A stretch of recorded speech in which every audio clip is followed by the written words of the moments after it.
චරන්ති බාලා දුම්මේදෝ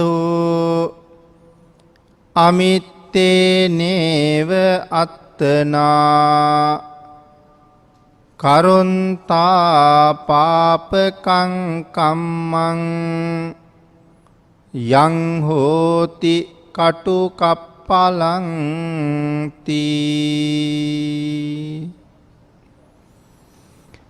සද්ධර්ම ශ්‍රාවක කාරුණික ගුණගරුක බෞද්ධ පින්නතුනි,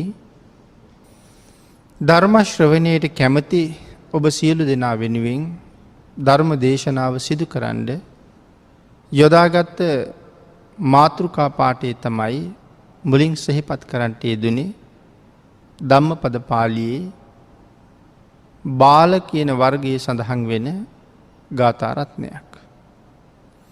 මේ ධම්මපද පාළියේ තියෙන ගාථාවන් සියල්ලම භාග්‍යතුන් වහන්සේගේ ශ්‍රී මුක ධාතුවෙන්ම දේශනා කළ ගාථා. එනිසා භාග්‍යතුන් වහන්සේගේම ධර්මස්කන්ධයේ තුල අන්තර්ගතයි.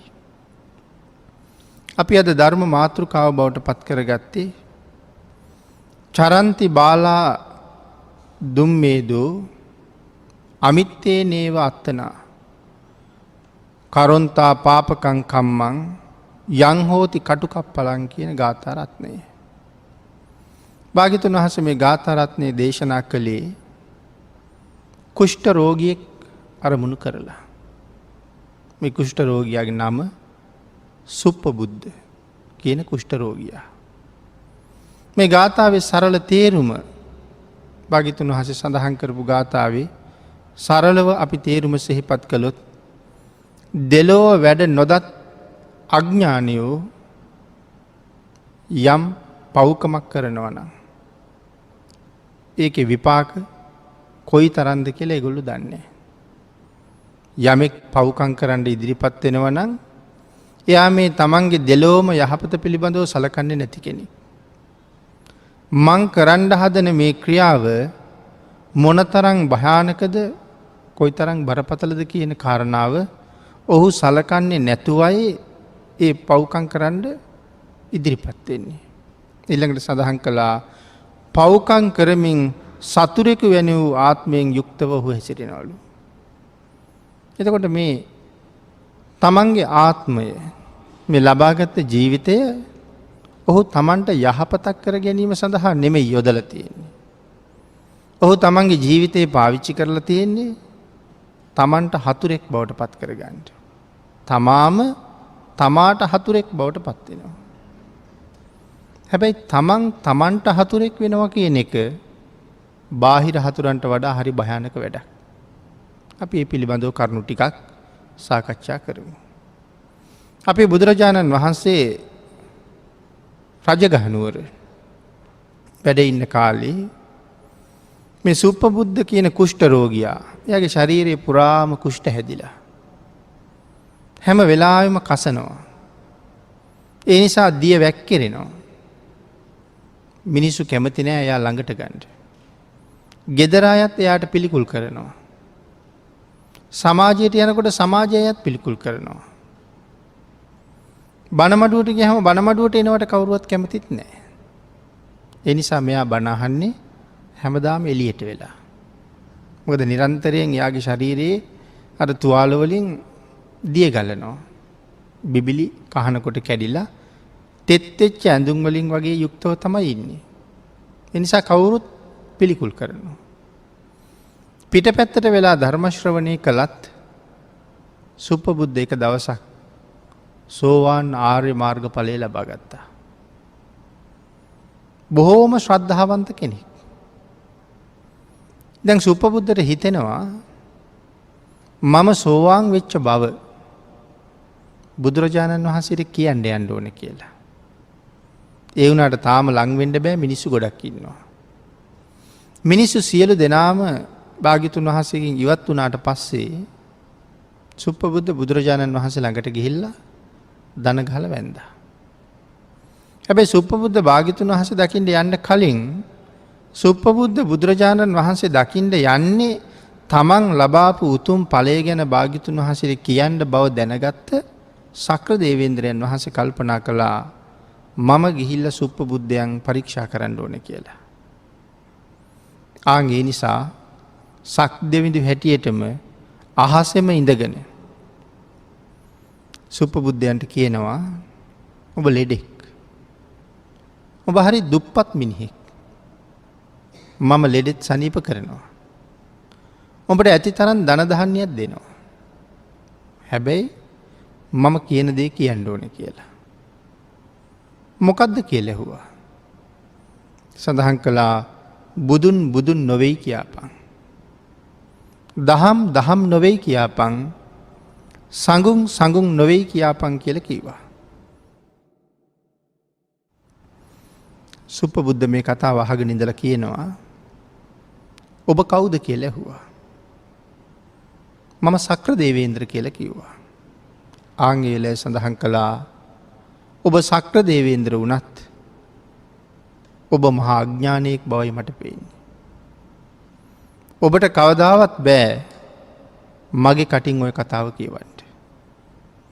ඔබ මට කියනවා මම දුප්පත් කියලා. මම දුප්පත් කියලා හිතෙන්නේ ඔබට විතරයි. හැබැයි මේ ලෝකේ මම හුඟක් පෝසත් කෙනෙක්. මම ගාව උතුම් ගුණධර්ම ගොඩක් දියුණු වෙලා තියෙනවා. ශ්‍රද්ධාව, සීලය, හිරිය, ඔත්තප්පය, සුතය, ඡාගය, ප්‍රඥාව. මේවට මොනවද අපි කියන්නේ? සප්තාර්ය ධනෙ. මංගාව එක ධනයක් නෙමෙයි තියෙන්නේ. මංගාව ආර්ය ධන 7ක් තියෙනවා. ඒ වගේ මං හරි සම්පූර්ණයි. ඒ හින්දා මම දුප්පත් නෑ. මේ ලෝකේ හුඟක් පෝසත් කියලා හිතාගෙන ඉන්න කට්ටිය මැරිලා ගිහිල්ලා නිරේ උපදිනකොට හුඟක් දෙනා දුප්පත් කියලා හිතාගෙන ඉන්න අය මේ ආර්ය ධනයෙන් පෝසත් වෙලා ඉඳලා මැරිච්ච ගමන් ගිහිල්ලා සුගතිය උපදිනවා. එහෙනම් කෙනෙකුට මුලින්ම මේ සංසාර ගමන සුවපත් කරන්න බලාපොරොත්තු වෙන කෙනෙකුට මේ සම්බුද්ධ ශාසනය හරියටම පිහිටන්න බලාපොරොත්තු වෙන කෙනෙකුට මුලින්ම තිබිය යුතු උතුම්ම කාරණාව තමයි ශ්‍රද්ධාව. මේ ශ්‍රද්ධාව කියන ධර්මතාවය අතහැරලා අපිට කවදාවත්ම ඉස්සරහට යන්න බැරි බවම ධර්මයේ සඳහන් කරනවා. නමුත් වර්තමානයේ සමහර පිරිසක් ශ්‍රද්ධාව ගැන ඒ තරම් සලකන්නේ නැහැ. ඒගොල්ලෝ කතා කරන්නේ ප්‍රඥාව ගැන විතරයි. ශ්‍රද්ධාවෙන් ඇති වැඩක් නැහැ. සීලයෙන් ඇති වැඩක් නැහැ. වටින්නේ ප්‍රඥාවයි කියලා. ඒක පිරිසකගේ මතයක්. ඒක භාග්‍යතුන් වහන්සේගේ අවබෝධය නෙවෙයි. ඒක භාග්‍යතුන් වහන්සේගේ දේශනාවත් නෙවෙයි. ශ්‍රද්ධාවෙන් පරිපූර්ණ තැනට ගියපු කෙනෙක්. එහෙම නැත්නම් වටින්නේ ප්‍රඥාවයි කියලා කියපු ප්‍රඥාවේ පරිපූර්ණ තැනට ගියපු කෙනෙක් රහතන් වහන්සේ කියලා කියන්නේ. ප්‍රඥා කෘත්‍ය මුදුන්පත් කරපු කෙනෙක්. නමුත් ධර්මයේ සඳහන් කරන්නේ රහතන් වහන්සේ ළඟ වැඩියෙන්ම තියෙන ශ්‍රද්ධාවද ප්‍රඥාවද කියලා කවුරු හරි ප්‍රශ්නයක් නැගුවොත් රහතන් වහන්සේ දෙන උත්තරේ මොකද්ද? ශ්‍රද්ධාව කියලා. ප්‍රඥාව නෙමෙයි ශ්‍රද්ධාව කියලා. එහෙනම් මේ ශාසනයෙන් ඉස්සරහට යන්න කෙනෙක් බලාපොරොත්තු වෙනවා නම් එයා ගාව තිබිය යුතු මූලික කාරණාව ශ්‍රද්ධාව. ශ්‍රද්ධාව ගාවට සීලය. ශ්‍රද්ධාවන්තයා ගාව සිල් තියෙනවා මිසක් ශ්‍රද්ධාව නැති කෙනෙක් ගාව සිල් රැකෙන්නේ නැහැ. බුදුරජාණන් වහන්සේ මෙන්න මේ විදිහට පිළිපදින්න කියලා අපිට දේශනා කළා. භාග්‍යතුන් වහන්සේගේ වචනයට කීකරු වෙන්න ඕන කියන හැඟීම ඇති වෙන්නේ ශ්‍රද්ධාව හින්දා. ශ්‍රද්ධාව නැතිනම් කවදාවත් බුද්ධ වචනයට කීකරු වෙන්නේ නැහැ. එහෙනම් ශ්‍රද්ධාව ඇති අය ගාව තමයි උතුම් සීලයක් සුරක්ෂිත වෙනවා නම් සුරක්ෂිත වෙන්නේ. ආන් එහෙම සිල් ආරක්ෂා කරගෙන ඉන්න කෙනෙකුට තමයි ධර්ම ශ්‍රවණය කරන්න හිතෙන්නේ. මනාව ධර්ම ශ්‍රවණය කරන්න පුළුවන් වෙන්නේ. හිත එක තැනක තියාගෙන බණ අහන්න පුළුවන් වෙන්නේ. පටන් ගත්ත වීරියෙන්ම අවසාන වෙනකම්ම ධර්ම ශ්‍රවණය කරන්න පුළුවන් වෙන්නේ එහෙම ශ්‍රද්ධාවක් තියෙන කෙනෙකුට. බණ අහන අය අතර විවිධ පිරිස් ඉන්නවා. හැමෝම බණ අහනවා වගේ පෙවුනට හැමෝම බණ අහන්නේ නැහැ. නමුත් වාඩි වෙලා ඉන්නවා. ශ්‍රද්ධාව තියෙන අය හරියටම පටන් ගත්ත වීරියෙන්ම ධර්ම ශ්‍රවණය කරනවා. එහෙනම් ශ්‍රද්ධාව, සීලය, ශ්‍රුතය ඊළඟට මෙතන සඳහන් කළා මේ හිරියොත්ප්ප, ලැජ්ජ බය. මොනවට ලැජ්ජ බයද මේ? පාපයට තියෙන ලැජ්ජ බය. ඊළඟට ත්‍යාගය, මේ ආදී කාරණා කෙනෙකුගේ ජීවිතයට බොහෝම වටිනවා. ඉතින් සුපබුද්ධ සඳහන් කරනවා මෙවන් වූ ආර්ය ධන 7කින් මම පෝසත්.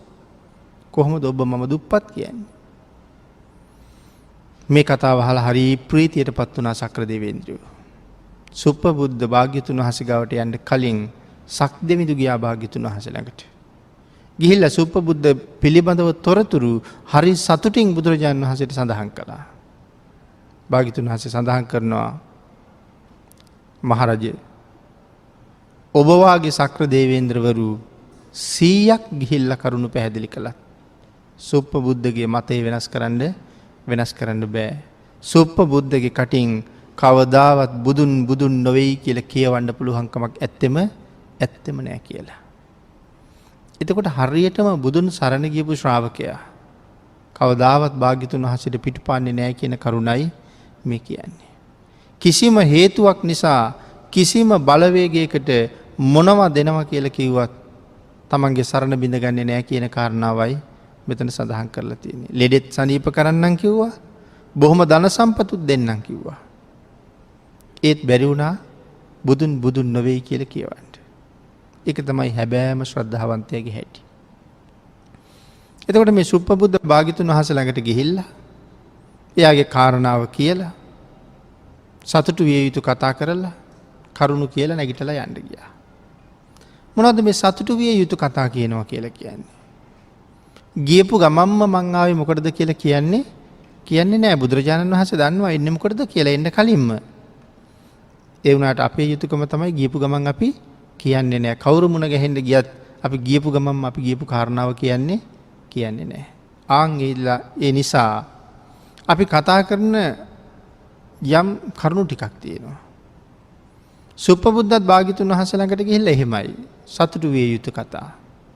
ස්වාමීනි සනීපෙන්න. භාග්‍යතුන් වහන්සේට මෙච්චර වෙලා ධර්ම දේශනා කරලා වෙහෙසද? අද උදේ පිණ්ඩපාතේ වැඩියද? මේ ආදී කාරණා ටිකක් ඉස්සරලා අහනවා. සතුටු විය යුතු කතා කියලා කියන්නේ ඒවට. එහෙම ටිකක් කතා බහ කරලා තමයි කරුණු කියන්නේ. ඉතින් මෙයා ස්වාමීනි මම සතර පායෙන් මිදුණා. බොහොම ශ්‍රද්ධාවෙන් කියලා භාග්‍යතුන් වහන්සේ ගාවින් පිට වෙලා ගියා. ආන්ගේ යන ගමනේ මේ සුප්පබුද්ධට එළදෙනක් ඇනලා මැරෙනවා. යක්ෂණියක් තමයි එළදෙනෙකුගේ වෙස් අරගෙන ඉන්නේ. තරුණ එළදෙනෙකුගේ වෙස් අරන් ඇවිල්ලා ඇනලා මරලා දානවා. එතකොට භික්ෂුන් වහන්සේලා මේ කාරණාව දැනගෙන බුදුරජාණන් වහන්සේගෙන් ඇහුවා.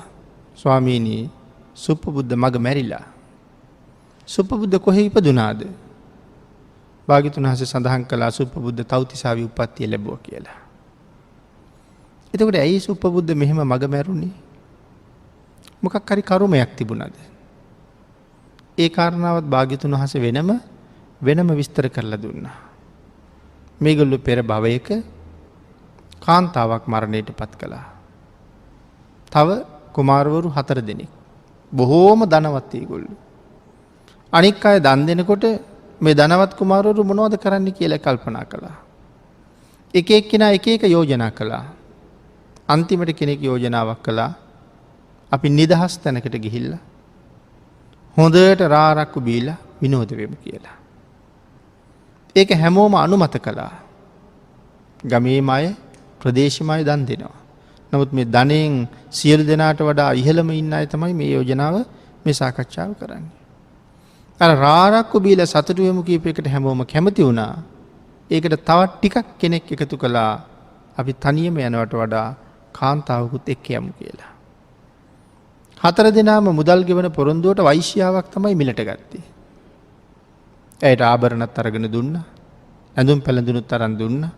හවස මුදල් ගෙවන්නත් පොරොන්දු වුණා. නමුත් හවස මේ අයම කතා කළා මෑයට මුදල් ගෙවන්නේ මොකටද? අපි අරගෙන දීපු ආභරණත් අරගෙන අපි අරගෙන දීපු ඇඳුනුත් අරගෙන මෑ මරලා දාලා යන. මොකද ඇය අපි ගාව ඉන්න බව දන්නේ අපි විතරයි. අර කාන්තාව අසරණයි. නමුත් ඉතින් ඇය කල්පනා කළා මට වෙන කරන්න දෙයක් නැහැ. මේ මිනිස්සුયો නෙමෙයි. මිනිස්සුන්ට එහෙම කරන්න බෑ කවදාවත්. හැබැයි මම දන්නවා කරන්න ඕනේ වැඩි. මම යක්ෂණියක් වෙලා හැම භවයකම උඹලගෙන් පරිගන්නවා කියලා හිතුවා. මේගොල්ලෝ ඇය මරලා දාලා ගියා. ආන්ගේ තැනැත්තිය තමයි දිගින් දිගටම මේගොල්ලන්ට මේ කරදර කරන්නේ. භාග්‍යතුන් වහන්සේ සඳහන් කරනවා මේ වෙනකොට මේ සුප්පබුද්ධ ඔය එළදෙනගෙන් මැරුම් කාලා තිනවා 100 වතාවක්. එක එක ආත්මවල එක එක හැටියට. නමුත් ඒ අර තැනැත්තියම තමයි. එතකොට මේ සුප්පබුද්ධ විතරක් නෙමෙයි මෙයත් එක මේකට සම්බන්ධ වෙච්ච තව 4 දෙනෙක් ඉන්නවා. කවුද 4 දෙනා? අපේ ශාසනයේ මේ 4 දෙනා ගැනමත් කතා කරනවා. එක්කෙනෙක් පුක්කුසාති මහරජුරු. අපේ ශාසනයෙන් අනාගාමී වෙනවා. අනිත් එක්කෙනා මේ ශාසනයේ සැප සහිත ප්‍රතිපදාවෙන් සසරින් එතර වෙච්ච අති උතුම් වූ මහරහතන් වහන්සේ නමක්. ඒ වෙන කවුරුවත් නෙමෙයි දාරුචීරිය මහරහතන් වහන්සේ. පැවිදි වෙන්න බැරි වුණා. පාත්‍රාසිරු හොයාගෙන ඉන්න යන ගමන් මේල දෙන යන්න. අනිත් එක්කෙනා තමයි 55 අවුරුද්දක් චෝර ඝාතක තනතුර හොබවපු තම්බදාටික චෝරය. 4 වෙනිය තමයි සුප්පබුද්ධ කුට්ටි. මේ 4 දෙනා තමයි එදා අර කාන්තාව වෛශ්‍යාව මරලා දැම්මේ. එතකොට එහෙනම් මේ 4 දෙනාම අපේ ශාසනයෙම මැරෙනවා මේ විදිහටම. ඒ කීවෙනි වතාවද? 100 වෙනි වතාව. මැගෙන් මැරුම් කන 100 වෙනි වතාව. නමුත් වෛරය කියන එක කොයි තරම් බලවත්ද? අපේ භාග්‍යතුන් වහන්සේ ද්වේෂය වෛරය වගේ දේවල් අපේ ජීවිතවලින් එලවලාම දාන්න කියලා දේශනා කළේ හින්දා. එදා මේගොල්ලෝ ලොකු කර්මයක් කරපු බව ඇත්ත. සුප්පබුද්ධ කුට්ටි මේ වෙනකොට තව්තිසාවේ ඉපදිච්ච කෙනෙක්. දාරුචීරිය මහරහතන් වහන්සේ සංසාරයෙන් එතර වෙලාම යන්න ගියා. පුක්කුසාති මහරජුරු අනාගාමී නිසා බඹලොව ඉපදුනා. තම්බදාටික චෝරත් මහත් උතුම් වූ කල්යාණ මිත්‍රයෙක් ජීවිතයේ අවසන් කාලේ මුණ ගැහිච්ච නිසා 55 අවුරුද්දක් මිනි මරපු කර්මයේ පසෙක දාලා තව්තිසාවෙම ඉපදුනා. ශරීයුත් මහරහතන් වහන්සේට දාන වේලක් පූජා කරලා අපමණ ප්‍රීතියෙන් පසු වෙන වෙලාවක තමයි එළදෙන ඇනලා මරන්නේ. ඒ නිසා තව්තිසාවෙම ඉපදෙනවා. භික්ෂුන් වහන්සේලාට ප්‍රශ්නයක් ආවා. මේ මහා චෝර ඝාතකයා කොහොමද තව්තිසාවේ ගියේ කියලා. භාග්‍යතුන් වහන්සේ සඳහන් කළා මහණෙනි අවසාන කාලේ ඔහුට හම්බුනේ එසේ මෙසේ සත්පුරුෂයෙක් නෙවෙයි කියලා. ආන්ගේ පිහිටෙම්ම දෙව්ලොව ගිහිල්ලා ඉපදුනා. ඉතින් එතකොට අර යක්ෂණිය සෝවාන් ආර්ය ශ්‍රාවකෙක් මරණයට පත් කළා. මහා කුසලයක්. සාමාන්‍ය කෙනෙක් මරුවා වගේ නෙමෙයිනේ. අනාගාමීන් වහන්සේ නමක් මරණයට පත් කළා. තවත් බලවත් වුණා. මහරහතන් වහන්සේ නමක් මරණයට පත් කළා. ආනන්තරීය කර්මයක් කරගත්තා. ඇය මේ වෙනකොටත් අවීචී දුක් විඳිනවා. ඒ කර්මය නිසා. භාග්‍යතුන් වහන්සේ මෛත්‍රී පිළිබඳව කරුණු සඳහන් කරනකොට භික්ෂූන් වහන්සේලාට දේශනා කළා හරස් කියතක් අරගෙන ඇවිල්ලා තමන්ගේ කඳ මැද්දෙන් දෙකට කපන කෙනාටත් මෛත්‍රී කරන්න කියලා. මොකද ඒ අකුසල චිත්තයේ ඇති වුණොත් ද්වේෂය වාගේ සිතුවිලි, වෛරය වාගේ සිතුවිලි ඒක තමන්ට අනර්ථයක් කරනවා. ඒකයි මේ ගාථාවේ සඳහන් කරන්නට යෙදුනේ පව්කම් කරමින් තමන්ගේ ආත්මය තමන්ට හතුරෙක් බවට පත් කරගන්නවා කියලා. එහෙමනම් ආන්ගේ විපාකය ඇය විඳවනවා. අපේ සමාජයේ දිහා බලහම අපිට කොයි තරම් ඒ වගේ දේවල් අහන්න දකින්න ලැබෙනවද? හදිසියේ ඇතිවෙච්ච කෝපය නිසා හිතන්න මතන්න වෙලාවක් නැති වෙච්ච නිසා කොයි තරම් බරපතල පාප කර්මයන් කරගෙන පස්සේ ඒගොල්ලෝ මුළු ජීවිතේම පසුතැවෙනවා. නමුත් එහෙම පසුතැවුණා කියලා ඒගොල්ලෝ කරපු පාප කර්මයෙන් කවදාවත් අයින් වෙන්න පුළුවන් කමක් නැහැ. මුලින් ධර්මයට අනුව මේ දේවල් ප්‍රගුණ කරලා තිබුණා නම් ඒ ජීවිතවලට ඒ වාගේ අපරාධ වෙන්නේ නැතුව යනවා. ධම්මෝ හවේ රක්කති ධම්මචාරී. ධර්මයේ හැසිරෙන කෙනා ධර්මයෙන් රකින්නවා කියන කාරණාව කොතෙන්ටද උපමා කරන්න බැරි අපට. හැම තැනම රැකවරණයක් තිබුණා නම් ඒ මනා වූ ධර්මයේ හැසිරෙන පුද්ගලයා. එහෙනම් මේ කරුණ භාග්‍යතුන් වහන්සේ පැහැදිලි කළා. එතකොට එළදෙන ඇනලා මැරුවේ එක කරුමයක් නිසා. එතකොට මෙයාට කුෂ්ඨ හැදුනේ ඇයි? මේ ලෙඩෙත් තවත් කරුමයක් වෙන්න එපයි. ඒකත් භාග්‍යතුන් වහන්සේගෙන් ඇහුවා. ස්වාමීනි මේ තරම් උතුම් තැනකට එන්න සංසාරේ පින් තිබිලත් නමුත් මේ වගේ දරුණු රෝගයකට ගොදුරුුනේ ඇයි කියලා. භාග්‍යතුන් වහන්සේ ඒකටත් කරුණ දැක්වුවා. පෙර තගරසිකී කියන බුදුරජාණන් වහන්සේ නමක් දැකලා අප්‍රසාදයෙන් කාරලා කෙල ගැහුවා. ආන්ගේ පාපයට තමයි නිරේ දුක් විඳලා ආයි මනුස්ස ලෝකේ ඉපදිලත් මෙන්න මේ වාගේ ඒ කර්මයේ අවශේෂ භාගය ගෙවාගෙන යනවා. ඒ කුෂ්ඨ රෝගී හැදුනේ ඒ වාගේ අකුසලයක් නිසා. එතකොට දැන් මේ කාරණා දෙකකින් අපිට පෙන්නවා කර්මය කියන ධර්මතාවය කොයිතරම් ප්‍රබලද කියන කාරණාව. සත්වයා හොයාගෙන සසර පුරාම විපාක දීගෙන එනවා. මේ ලෝකේ ජීවත් වෙන හැම කෙනෙකුටම වඩා ඉහළින් ක්‍රියාත්මක වෙන ධර්මතාවයක් තමයි මේ කර්මය කියලා කියන්නේ. භාග්‍යතුන් වහන්සේටත් විපාක දුන්නා. රහතන් වහන්සේලාටත් විපාක දුන්නා. පිළිවෙලින් අරහත්යෙන් පල්හැ මාර්ගඵලලාභීන්ටත් විපාක දුන්නා. එහෙමනම් ඔබ අපි වගේ අයට සංසාරේ කර්ම විපාක දෙනවා කියන කාරණාවේ අහන්න දෙයක් ඇත්තෙම නැහැ. අද මෙතන ධර්ම දේශනාව කළාට ඔය ආසනවල වාඩි වෙලා ධර්ම ශ්‍රවණය කළාට අවීචියේ ඉපදෙන්න පව් අපි ගාව කොච්චර තියෙනවද? මේ ජීවිතෙන් කරලා කියලා මතකයක් නැතුව ඇති. නමුත් පෙර ජීවිතවල කරපුවා තාම විපාක දුන්නේ නැතුව තියෙනවා. പ്രേත ලෝකවල ඉපදින්න, වැසිකිලි වලවල් වල ඉපදෙන්න, සාගරයේ මත්ස්‍යෝ වෙලා ඉපදෙන්න, තිරිසන් ලෝකවල ඉපදිලා නොයෙක් දුක් විඳින්න කරපු කර්ම අපි ගාව නැත්තේ නෑ. නමුත් ඒ අතර සංසාරේ එන ගමන් කරගත්ත තවත් වෙනත් කුසල කර්මයක් ඉස්මතු වෙච්ච නිසා ඒ පාප කර්මයන් විපාක දෙන්න පැත්තක තියලා අපිට මනුස්ස ජීවිතය කියන උසස් තැනට එන්න අවස්ථාව හම්බ වෙලා. හැබැයි කරුණම හරියටම අවබෝධ කරගත්තේ නැත්තම් ඒ පුජ්‍යලයා ආපහු රැස් කරන්නේ අර කර්ම ගොඩට තවත් කර්ම ගොඩක්. මනාව කාරණාව අවබෝධ කරගත්ත පුජ්‍යලයා ඒ කර්මයන්ද යටපත් කරලා ඉහළට යන්න පුළුවන් උසස් කුසල ධර්මයන්ම මේ ජීවිතය තුළ රැස් කරනවා. තමන් ලබාගත්ත ශ්‍රේෂ්ඨ ආත්මයට හැබෑම සාධාරණයක් ඉෂ්ට කරනවා. නමුත් ධර්ම කාරණාව දන්නේ නැති කෙනා මේ ආත්මයේ හැබෑවටම තමන්ගේ හතුරෙක් බවට පත් කරගන්නවා. ඒකයි සඳහන් කළේ තමන්ගේ ආත්මයේ තමාම හතුරෙක් කරගන්නවා. චරන්ති බාලා දුම්මේදු. එතකොට මෙතන බාලයා කියලා කිව්වේ අඥානයට. දුම්මේද කියලා කියන්නේ දුෂ්ප්‍රඥාට. මේධාවී කියලා කියන්නේ ප්‍රඥාවන්තයට. දුම්මේද කියලා කියන්නේ දුෂ්ප්‍රඥාට. ඒ කියන්නේ අඥානය කියන අර්ථයමයි. තරන්ති බාලා දුම්මේදු. මේ බාලයා හැම වෙලාවෙම හැසිරෙන්නේ අමිත්තේනේ වත්තනු. තමාට අහිතක් වෙන කටයුත්තක් කරගන්නවමයි.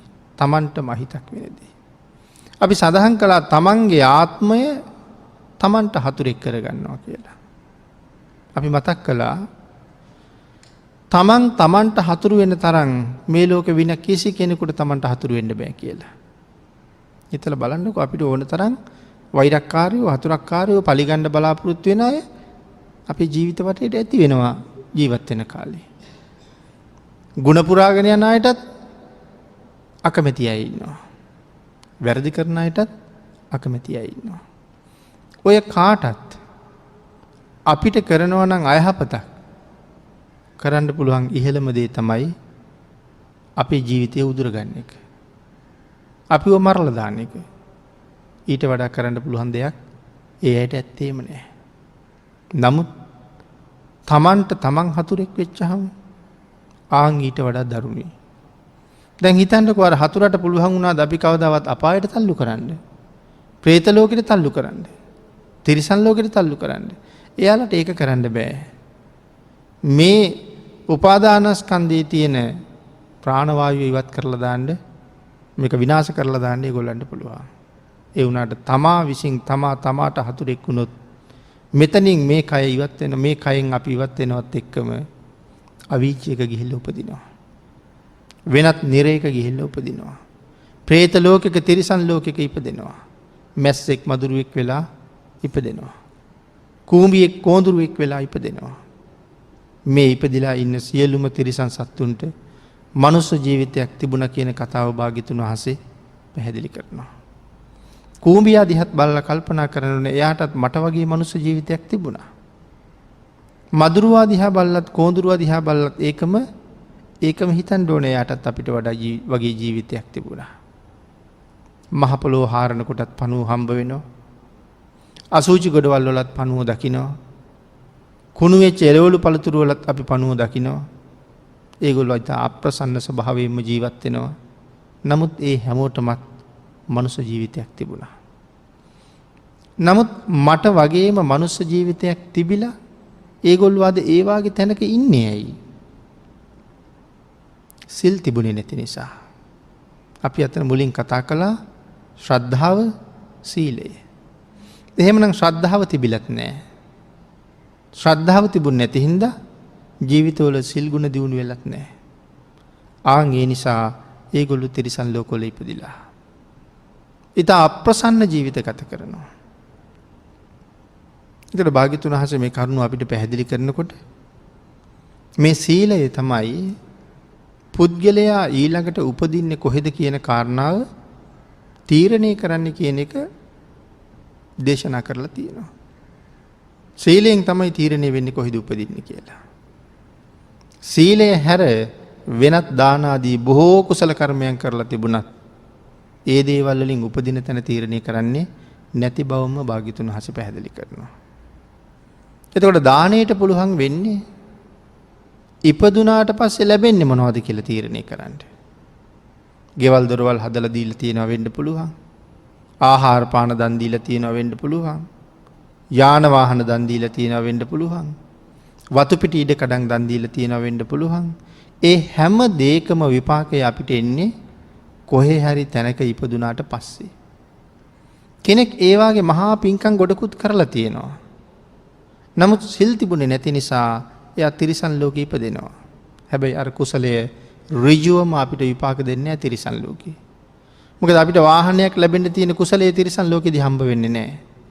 හොඳ නිවාස හම්බ වෙන්න තියෙන කුසලයේ තිරිසන් ලෝකෙදී හම්බ වෙන්නේ නැහැ. එහෙනම් තිරිසනුන්ට භුක්ති විඳින්න බැරි දේවල් එහෙදී හම්බ වෙන්නේ නැහැ. එහෙමනම් දැන් අපි මනුස්ස ලෝකෙ ඉපදිලා ඉන්නවා. හැබැයි මතක තියාගන්න ඕනේ අපි හැමෝම තිරිසන් ලෝකේ උපද්දවන්න ඕන කර්ම අපි ගාව ඕන තරම් තියෙනවා. තිරිසනෙක් හැටියට ඉපදිලා විඳින දුක මේ මනුස්ස ලෝකෙදී අපිට විපාක දෙන්න බැරි හින්දා ඒ අකුසල් එහෙම්ම බලාගෙන ඉන්නවා.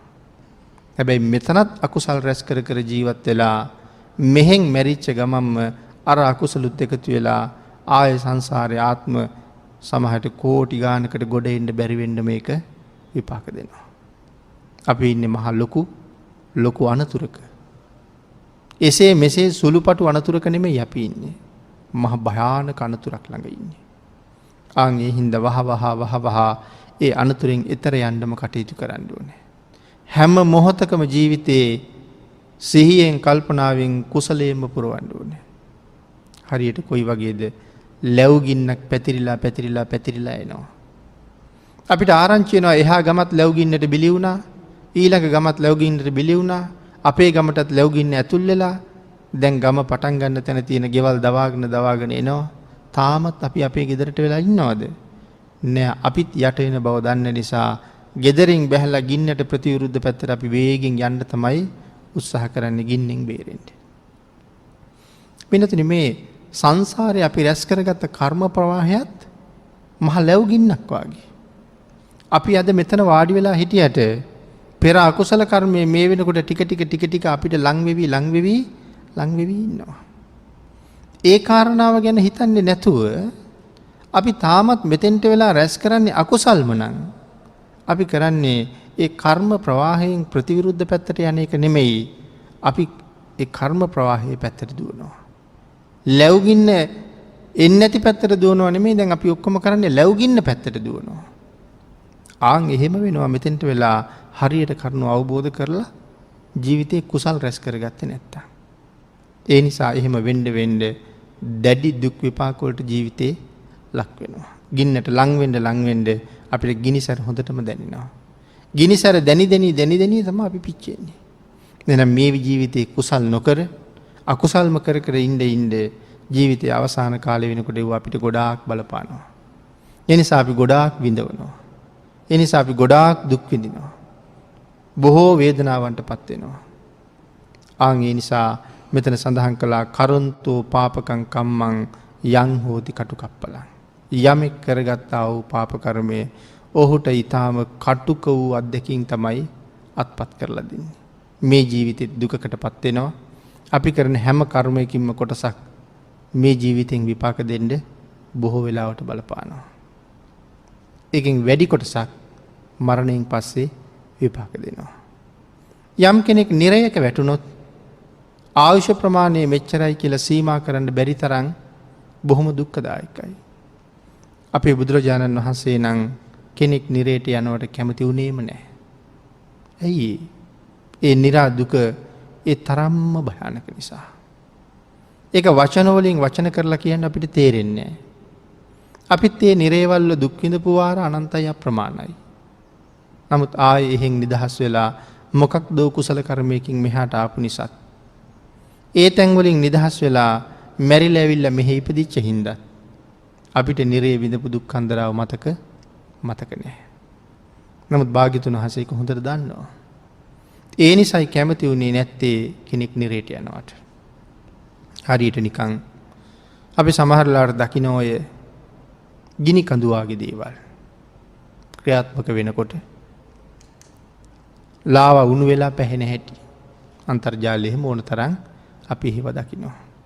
ලොකු හැලියක් වාගේ වටේට කඳු ඉතුරු වෙලා මැද්ද පැහෙනවා. අර වතුර බුබුලු දදා පැහෙනවා වාගේ. තනිකරම රතු පාට ගින්දර.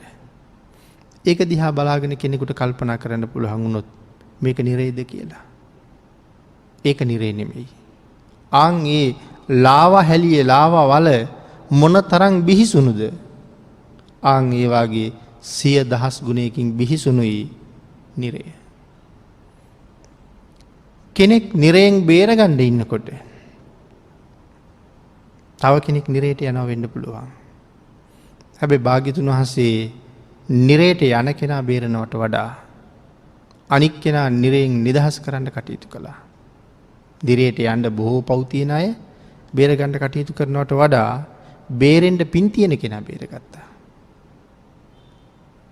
මාගන්දියාගේ අම්මටයි තාත්තටයි සෝවාන් වෙන්න පින් තියෙනවා. භාග්‍යතුන් වහන්සේ මහා කරුණා සමාපත්තියෙන් දැකලා මාගන්දියාගේ ගෙදරට වැඩියා. ඒ අම්මා තාත්තට පින් තියෙන හින්දා. හැබැයි දන්නවා මේ දෙන්න බේරෙනකොට දුව වීචිට යනවා කියලා. නමුත් භාග්‍යතුන් වහන්සේ ඒ කාරණාව ගැන හිතලා ඒ ගෙදරට වැඩියේ නැතුව හිටියනම් දුව විතරක් නෙමෙයි අර දෙන්නත් සංසාරේ ඒ තැන්ටම තමයි ඇද වැටෙන්නේ. මොකද මිත්‍යා දෘෂ්ටික පවුලක්. ආන් ඒ නිසා ඒ දෙන්න සංසාරයෙන් බේරෙන්න භාග්‍යතුන් වහන්සේ කටයුතු කළා. තෝදෙය්‍ය කියන බමුණ ජීවත් වෙලා ඉන්න කාලේ භාග්‍යතුන් වහන්සේට බැන්නා. එහෙම බැනලා තිරිසන් ලෝකෙ ඉපදුනා. නමුත් මහා කරුණා සමාපත්තියෙන් දකිනවා භාග්‍යතුන් වහන්සේ තෝදෙය්‍යගේ පුතා සුභමානෝකයා. එයාට සෝවාන් වෙන්න පින් තියෙනවා. සුභමානෝක සංසාරයෙන් එතර කරවන්න ඒ ගෙදරට වැඩියහම තෝදෙය්‍ය සුනකෙක් වෙලා ඒ ගෙදරමයි ඉන්නේ. ඊළඟට භාග්‍යතුන් වහන්සේට බුරලා විචිට යනවා කියලා. නමුත් එයා කරගත්ත කර්ම ප්‍රවාහය හුඟක් ලොකුයි. මෙයා බේරන්න පුළුවන් තැනක ඉන්නවා. ඒ නිසා එයා බේරණ එකම වටිනවා ඒ භාග්‍යතුන් වහන්සේ පිහිට වෙච්ච හැටි. ඒ නිරය ඒ තරම්ම භයානක හින්දා. එහෙමනම් මේ අකුසල ධර්මයේ හැම වෙලාවෙම අපිට බොහොම කටුක විපාක ගෙනල්ලා දෙන බවයි භාග්‍යතුන් වහන්සේ සඳහන් කළේ. මේ ගාථා ධර්මයට අනුකූලව තවත් සාකච්ඡා කරන්න කරුණු බොහෝමයක් මේත් එක්ක මේ වටා සාකච්ඡා කරන්න පුළුවන්. නමුත් අපිට ධර්ම දේශනාවට තියෙන කාලය නිමා වෙමින් පවතින නිසා මීට වඩා ඒ පිළිබඳව කරුණු සාකච්ඡා කරන්න අපි කාලය ගත කරන්නේ නැහැ. එහෙනම් හැම වෙලාවෙම අපි උත්සාහ කළ යුත්තේ ලබාගත් මනුෂ්‍ය ජීවිතය පෙර කරපු දැවැන්ත කුසල කර්මයක ප්‍රතිඵලයක්. ආන්ගේකේ වටිනාකම හොඳට දැනගෙන ඒ වටිනාකම හොඳට අවබෝධ කරගෙන මට හම්බ වෙච්ච මේ ශ්‍රේෂ්ඨ මනුෂ්‍ය ජීවිතය අපිට එසේ මෙසේ ජීවිතයක් නෙමෙයි හම්බ වෙලා තියෙන්නේ. මිනිස්සු ඉපදෙනවා අබුද්ධෝත්පාද කාලවලත්. නමුත් බුද්ධෝත්පාද කාලයක ලබා ගන්න මනුෂ්‍ය ජීවිතයක් තරම් ඒක වටින්නේ නැහැ. බුද්ධෝත්පාද කාලවලත් මිනිස්සු ඉපදෙන ඕන තරම්. හැබැයි සම්මා දිට්ඨියේ පිහිටපු අය ඉන්නේ බොහොම ටිකයි. මේ බුද්ධාන්තරයේ මනුස්ස වුණත් වැඩක් නැහැ. මිත්‍යා දෘෂ්ටිකව ඉපදුනා නම් ඒත් මේ ධහමෙන් අපිට ප්‍රයෝජනයක් නැතුව යනවා. එහෙමනම් අපි මනුෂ්‍යත්වයේ ලබන්න කොච්චර පින් කළාද? බුද්ධෝත්පාද කාලයක මනුෂ්‍යත්වයේ ලබන්න කොච්චර පින් කළාද? බුද්ධෝත්පාද කාලයක මනුෂ්‍යත්වයේ ලැබලත් සම්මා දිට්ඨියෙහි පිහිටන්න පුළුවන් බෞද්ධයයි සම්මත පරිසරයකට ඇවිල්ලා ඉපදෙන්න අන් සියලු දෙනාට වඩා අපි සුවිශේෂී පින් කරපු පිරිසක්. එහෙම කරලත් මෙතෙන්ට ඇවිල්ලා අපි හරියට සම්මා දිට්ඨිකව කටයුතු කරන්නේ නැහැ කියලා කියන්නේ අර අයට වඩා අපි හුඟක් අවාසනාවන්ත පිරිසක්. මිත්‍යා දෘෂ්ටිකම රටවල් තියෙනවා. මිත්‍යා දෘෂ්ටික රටක ඉපදිලා ඒගොල්ලෝ මහ පව් කරනවා. හැබැයි මේ සම්මා දිට්ඨික පවුලක ඉපදිලා ඒගොල්ලන්ට කරන්න බැරි ලෝකේ තියෙන විශාලතම පව් කරන්න පුළුවන්කම තියෙන්නේ අපිටමයි. ඒ මොනවද ලෝකේ කරන්න තියෙන ලොකුම පව්? ඒ තමයි තුනුරුවන්ට නිග්‍රහ කරන එක. දැන් එතකොට සුප්පබුද්ධ කුට්ටි කුෂ්ඨ රෝගියෙක් උනේ භාග්‍යතුන් වහන්සේ නමක් දැකලා කාරලා කියලා ගහපු නිසා. එතකොට මේ බෞද්ධයයි සම්මත පවුලක ඉපදිලා තුනුරුවන්ට බැන බැන ජීවත් වෙන අය අපි අතර කොච්චර ඉන්නවද? ඇමරිකාව මිත්‍යා දෘෂ්ටික වුණාට එහෙ ඉන්න අය තුනුරුවන්ට බයින්නේ නැහනේ. එංගලන්තෙ මිත්‍යා දෘෂ්ටික වුණාට එහෙ ඉන්න අය තුනුරුවන්ට බයින්නේ නැහනේ. බයින්නේ නැත්තේ ඒක ඒගොල්ලෝ මේ තුනුරුවන් කියන කාරණාව දන්නේ නැති නිසා. නමුත් අපි ඒක හොඳටම දැනගෙන අපි අතින් වෙන වරද කොයි තරම්නම් භයානකද කියන කාරණාව හිතන්නවත් බැරි දෙයක්.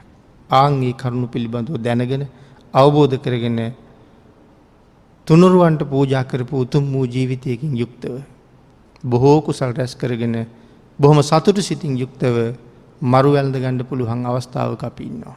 ආන්ගෙන් උපරිම ප්‍රයෝජන ගන්න මේ සත්පුරුෂ පින්නතුන්ට තුනුරුවන්ගේ අනන්ත ආශිර්වාදයෙන්ම ශක්තිය, ධෛර්යය, භාග්‍ය වාසනාව උදා වේවා කියලා ආශිර්වාද කරනවා.